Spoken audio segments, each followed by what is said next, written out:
Some people think the second half of life is dangerous because your body gets weaker, but that's not what I've watched take people. What takes people is how quietly their world shrinks until one day they don't recognize their own life inside it.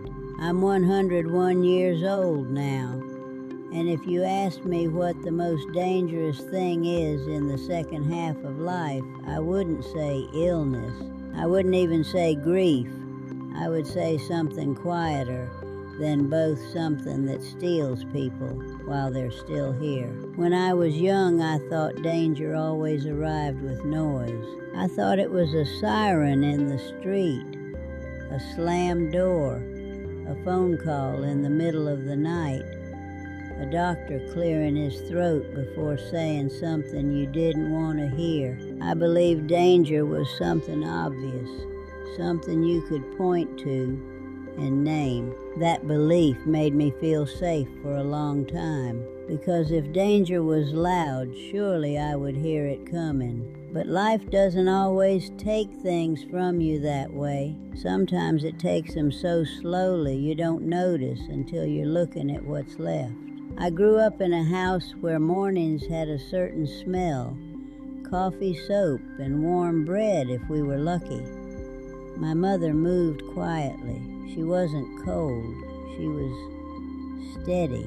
She folded dish towels into perfect squares like she was putting the world back in order. As a girl, I thought it was just a habit. Now at 101, I understand what it really was. It was her way of staying present, her way of saying without words, I'm still here. In my 20s, I lived like time was endless.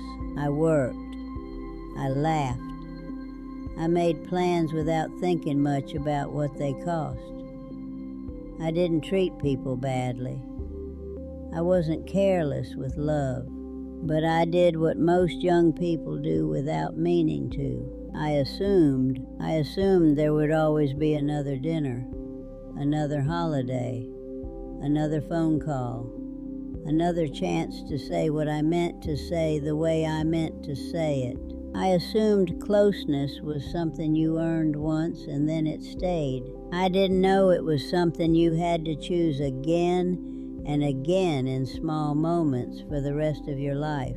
In my 30s and 40s, I became good at being responsible. I learned how to keep a home running. I learned how to stay calm when someone else was upset. I learned how to carry the weight of a day without complaining about it. From the outside, my life looked fine. Some years it looked better than fine, and that's part of why I didn't notice what was happening, because the thing people don't like to talk about, especially when you get older, is that you can lose pieces of your life while everything still looks normal, not in a dramatic way, in a quiet way. I started noticing it in other people first, not in one big moment either, just little things. A neighbor who used to sit on her porch and wave started keeping her blinds closed more often. A friend who used to laugh loudly in restaurants began ordering her food to go. A man who walked his dog every morning started sending someone else instead. No one panicked. No one called it danger. They called it slowing down. They called it being tired. They called it getting older. And some of it was. But some of it was something else, a kind of quiet drift, the slow shrinking of a life. It doesn't begin with the big things. It begins with the small ones. It begins with taking the shorter route because it's cold outside. It begins with letting the phone ring because you don't feel like talking. It begins with telling yourself you'll go next time, next month, next season. It begins with making your world smaller because it feels easier to manage. And then one day, without any announcement, you look up and realize the small circle has become your whole world. My blind spot wasn't sadness. It was thinking I'm fine, meant I was still fully living. Sometimes fine is just what we call it when we've stopped noticing what we've slowly given up. I didn't notice when it started happening to me. That was my blind spot. I thought I was being sensible. I thought I was protecting my energy. I thought I was choosing peace. And some days I was. But I was also quietly giving up my own edges. I became less curious, less willing, less present. It happened so gently I could have mistaken it for maturity. There was a season of my life somewhere in late middle age when my mornings became very quiet. Not the peaceful kind of quiet, the empty kind. I would wake up, make tea, and sit at the same spot at the kitchen table. The light would come through the window in a thin stripe, and I would watch dust move through it like slow snow. I began doing a small thing every day. I would read the paper, or later whatever replaced it, and I would read the same sections in the same order. Not because I loved it, because it gave the day a shape. Because if I followed the pattern, I didn't have to feel how shapeless everything else was becoming. I didn't call it loneliness. I didn't call it fear. I called it routine. That's what quiet drift often hides behind. Routine. People think the biggest threat in old age is illness. Illness is real. It can be hard. I won't pretend otherwise. But illness at least has a name. It has appointments. It has a language. Quiet drift has none of that. Quiet drift looks like fine. It looks like someone who still pays their bills and keeps their house tidy and smiles politely when spoken to. It looks like a person who says, "Oh, I'm doing all right," and means it because they don't yet realize what they've lost. Quiet drift doesn't punish you. It simply removes your choices, not all at once, just slowly enough that you stop noticing the doors closing. My too late moment wasn't a tragedy. It wasn't a dramatic scene. It was a sound. It happened one afternoon when I was older, living alone, moving slowly through a day that felt like many days before it. I was washing a dish, just one small plate, and I dropped it. It slipped from my hands and shattered on the kitchen floor. The sound was sharp in that quiet kitchen, too sharp. I stood there staring at it, and what surprised me wasn't the broken plate. It was the silence that followed. No voice calling out from another room. No footsteps. No one asking if I was all right. Just me and the pieces. I remember thinking very clearly, not with panic, but with recognition. So this is what it feels like when a life gets too small.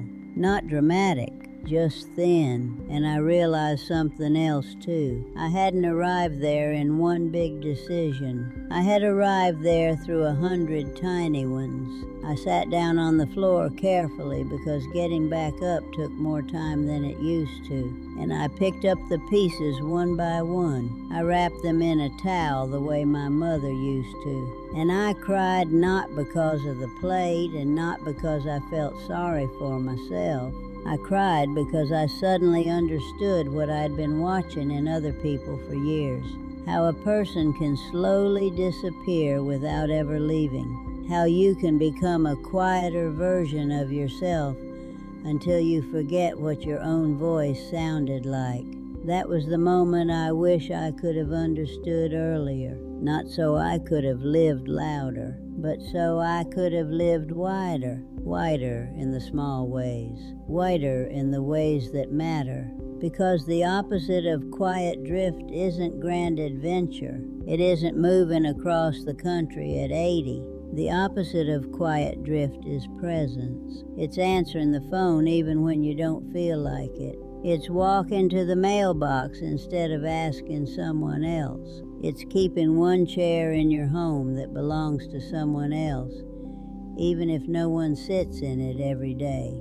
It's choosing one small thing that makes you feel like you're still participating in your own life. In my later years, I began leaving the house on purpose, not for errands, not because I had to, but because I needed to feel the world again. Sometimes it was only a short walk. Sometimes it was sitting on a bench and watching people move past me with their groceries and their hurried conversations. Sometimes it was going to a small library and touching the spines of books I didn't intend to borrow, just to remind myself I still had curiosity inside me. If your days feel fine, ask yourself one quiet question. When was the last time you did something that made you feel awake inside your own life? I learned something simple. Dignity is not something you keep by staying perfectly safe. You keep it by staying connected to your body, to your mind, to other people, to the ordinary rhythms that make you feel human. Now at 101, I don't fear illness the way I used to. I respect it. I prepare for it as best as anyone can. But what I fear more is the slow fading, the quiet narrowing, the days that look fine while your life gets smaller and smaller until you don't recognize yourself inside it. Some mornings I still sit at my kitchen table. The light still comes in through the window. Dust still moves through it like slow snow. But now when I notice the quiet, I don't confuse it for peace automatically. I listen to it, and if it feels like drift, I do one small thing to push against it. I rinse my cup. I put on my shoes. I open the door, and I remind myself gently without drama that I'm still here. A long life doesn't end with one big loss. Most of the time it ends in small disappearances, and it can begin again the same way.